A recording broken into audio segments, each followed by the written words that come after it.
نحمده ونصلي ونسلم على رسوله الكريم أما بعد أعوذ بالله من الشيطان الرجيم بسم الله الرحمن الرحيم يا أيها الذين آمنوا أنفقوا مما رزقناكم من قبل أن يأتي يوم لا بيع فيه ولا خلة ولا شفاعة والكافرون هم الظالمون. یہ سورۃ البقرہ کی آیت نمبر 256 کی تلاوت کی گئی. اس آیت میں اللہ رب العزت ارشاد فرماتے ہیں اے ایمان والو اس میں سے خرچ کرو جو ہم نے تمہیں دیا ہے.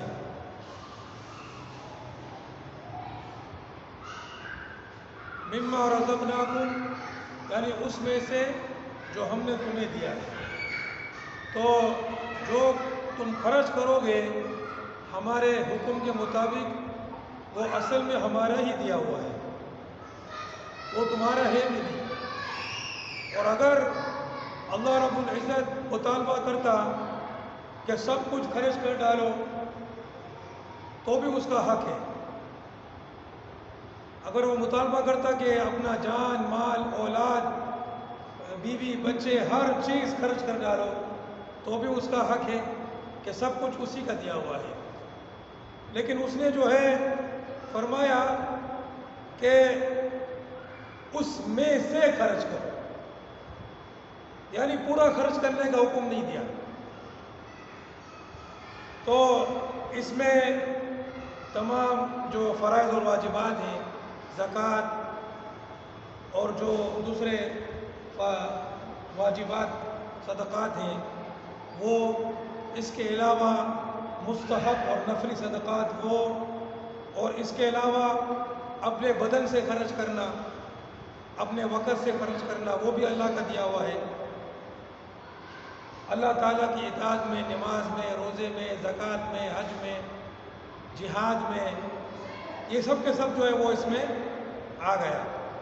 من قبل ان یأتی یوم, اس سے پہلے کہ وہ دن آئے, لا بیع فیہ کہ اس دن کوئی خرید و فروخت نہیں ہوگی, ولا خلۃ ولا شفاعہ اور نہ دوستی ہوگی اور نہ سفارش ہوگی. تو یہ خرچ کرنا ایسا نہیں ہے کہ آدمی بولے کہ چلو بھائی کل کر لوں گا, یا آج کل تو کیا بولتے ہیں کہ آرام سے کریں گے. تو استغفر اللہ العظیم, بعض لوگوں کو زکوٰۃ کا بولتے تو بولتے ہیں ہم ایک ساتھ نکالیں گے. وہ ایک ساتھ نکالنا کبھی آتا ہی نہیں ہے. ایک ساتھ کیسے نکالو گے؟ تم ایک ساتھ ہی نہیں نکال رہے ہو تو ایک سال 50 سال تک نکالو گے, اور اس سے پہلے موت آ جاتی ہے. اور ظاہر ہے کہ جب ہر سال کا حساب کرنا پڑتا ہے زکوٰۃ کا, اگر آدمی نہیں نکالے گا تو اس کے حساب میں بھی گڑبڑ آ جائے گی. تو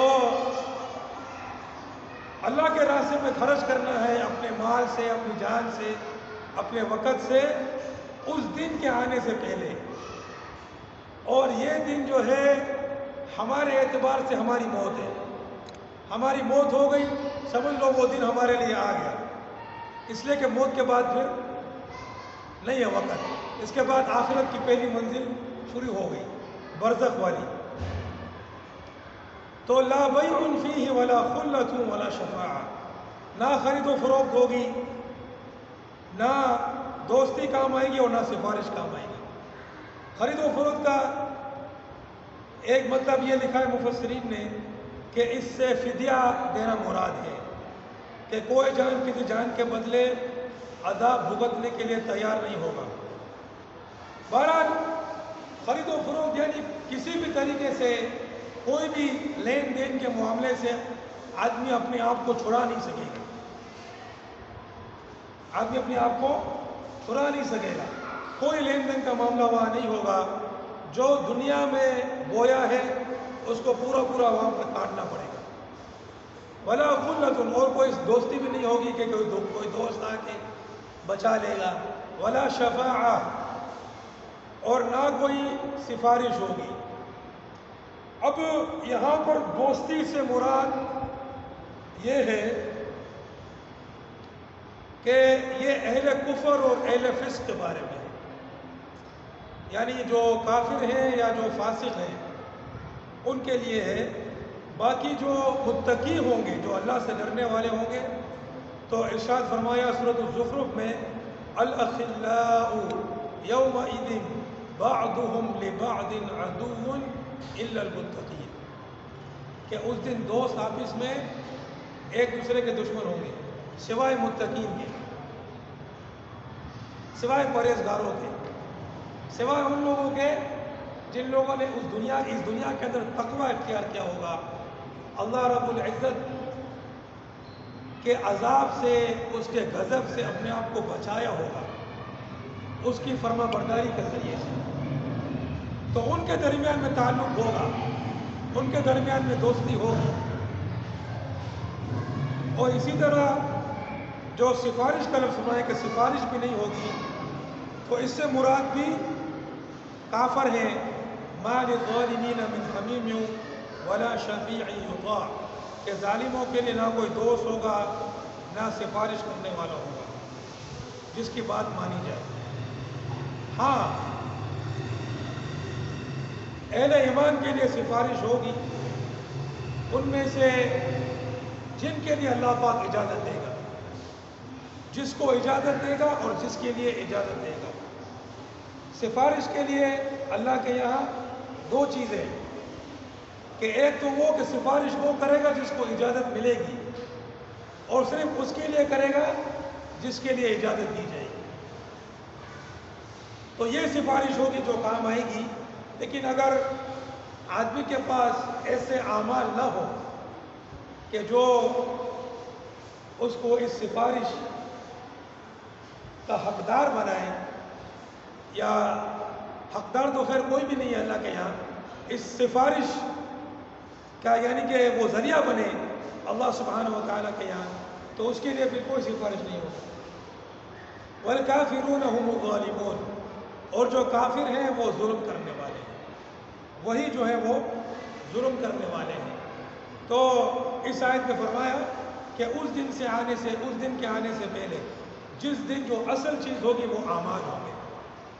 اگر اعمال ہوں گے، ایمان ہوگا، ایمان کے بغیر تو خیر کچھ بھی نہیں ہے، ایمان ہوں گے اور اعمال صالحہ ہوں گے، تو پھر جو ہے دوستی بھی کام آئے گی، یعنی دوسرے ایمان والوں کی، دوسرے متقی اور پرہیزگار لوگوں کی دوستی بھی کام آئے گی، اور ان کی سفارش بھی کام آئے گی۔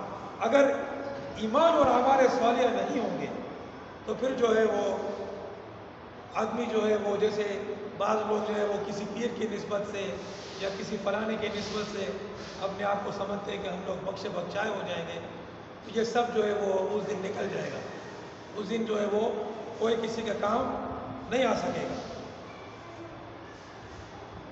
آگے آیت الکرسی ہے، اللہ لا الہ الا هو الحی القیوم لا تأخذه سنة ولا نوم لہ ما فی السماوات وما فی الارض، اللہ ایسا ہے کہ کوئی معبود نہیں مگر وہی،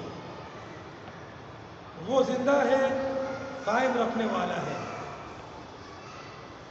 اس کو نہیں پکڑتی اونگ اور نہ نیند، اسی کے لیے ہے جو آسمانوں میں ہے اور جو زمین میں ہے۔ یہ آیت الکرسی کی چند جملے میں نے شروع کر پڑھے ہیں۔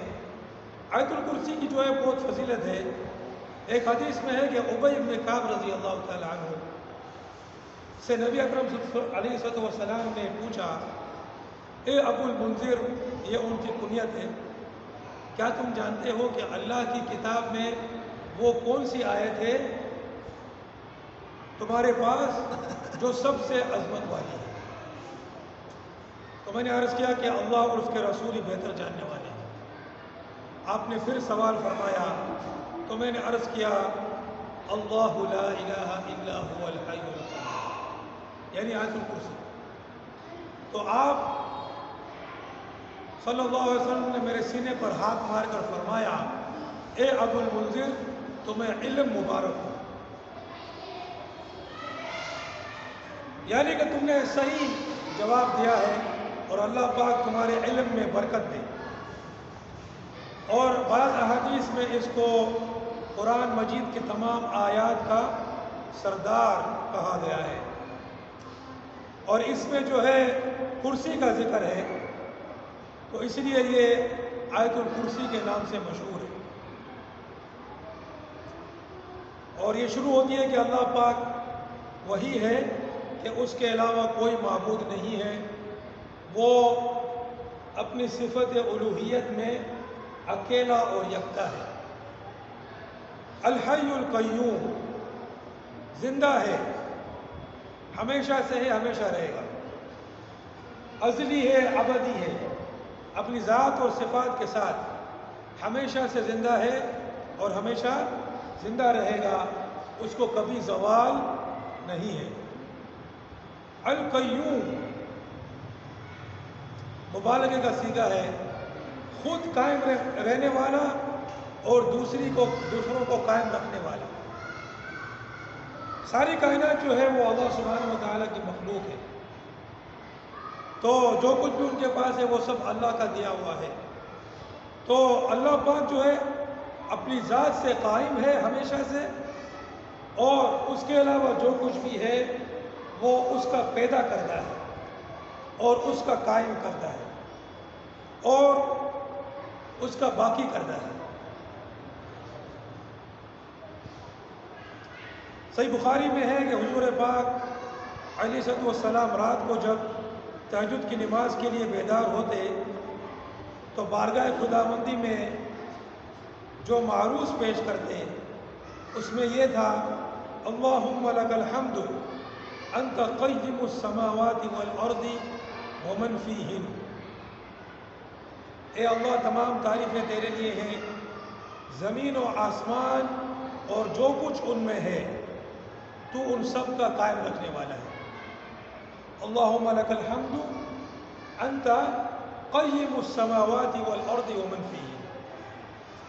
پھر فرمایا لا تأخذہ سنۃ ولا نوم، کہ نہ اسے اونگ آتی ہے، سنا کہتے ہیں ہلکی نیند کو، اونگ کو، اور نہ اسے نیند آتی ہے، وہ جو ہے ان تمام چیزوں سے، عیب سے پاک اور بالا تر ہے، نہ اس کو تھکاوٹ لگتی ہے، نہ کوئی اس میں تبدیلی آتی ہے، نہ کوئی چیز اس پر غلبہ پا سکتی ہے، نہ کوئی چیز اس کو متاثر کر سکتی ہے۔ وہ ہمیشہ سے